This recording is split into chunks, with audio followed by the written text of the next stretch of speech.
ओम साई राम। संत का संतों से मिलन।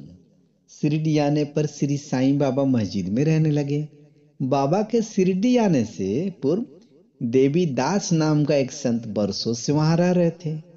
अब बाबा को वे बहुत प्रिय थे।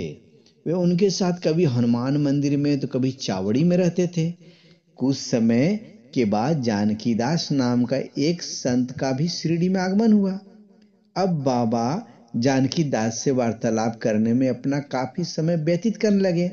जानकी दास भी कभी कभी बाबा के स्थान पर चले आया करते थे।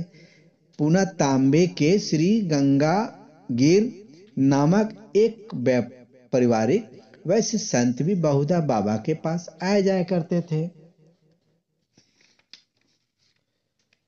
जब पहली बार उन्होंने श्री साईं बाबा को बगीचा सींचने के लिए पानी ढोते देखा तो उन्हें बड़ा आश्चर्य हुआ। वे स्पष्ट शब्दों में कहने लगे कि शिरडी परम भाग्यशाली है, जहां एक अमूल्य हीरा है।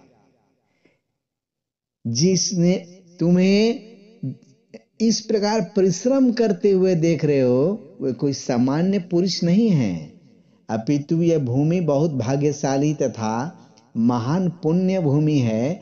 इसी कारण इसे यह रत्न प्राप्त हुआ है।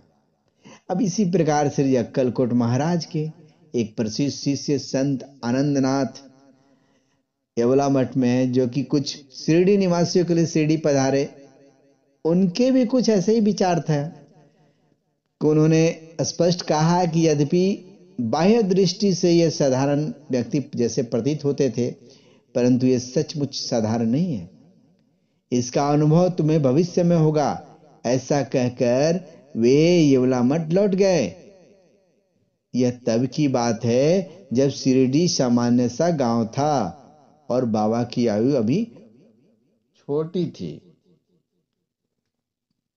बाबा का रहन सहन और दिनचर्या की अगर बात करें तो तरुण अवस्था में बाबा ने अपने केस कभी नहीं कटवाया और वे सदैव मस्त मलंग की तरह रहते थे। जब वे 3 मील दूर राहता जाते तो वहां से गेंदा, जाई और जूही के पौधे खरीद लाते थे। वे उन्हें स्वच्छ करके उत्तम भूमि देखकर लगा देते और स्वयं सींचते थे। वामना तात्या नाम के एक भक्त उन्हें नित्य प्रति मिट्टी के 2 घड़े दिया करते थे। उन घड़ों द्वारा बाबा स्वयं की पौधे में पानी डाला करते थे। वे स्वयं कुएं से पानी खींचते और संध्या समय घड़ों को नीम वृक्ष के नीचे रख देते थे। जैसे ही घड़े वहां रखते वैसे ही वे फूट जाया करते थे, क्योंकि वे कच्ची मिट्टी के बने होते थे। दूसरे दिन तात्या उन्हें फिर 2 नए घड़े दे दिया करते थे। यह क्रम 3 वर्षों तक चला और श्री साईं बाबा के अथक श्रम से वहां फूलों की सुंदर सी फुलवारी बन गई। आजकल उसी स्थान पर बाबा के समाधि मंदिर की भव्य इमारत शोभामान है, जहां हजारों भक्त श्रद्धा से नतमस्तक होते हैं।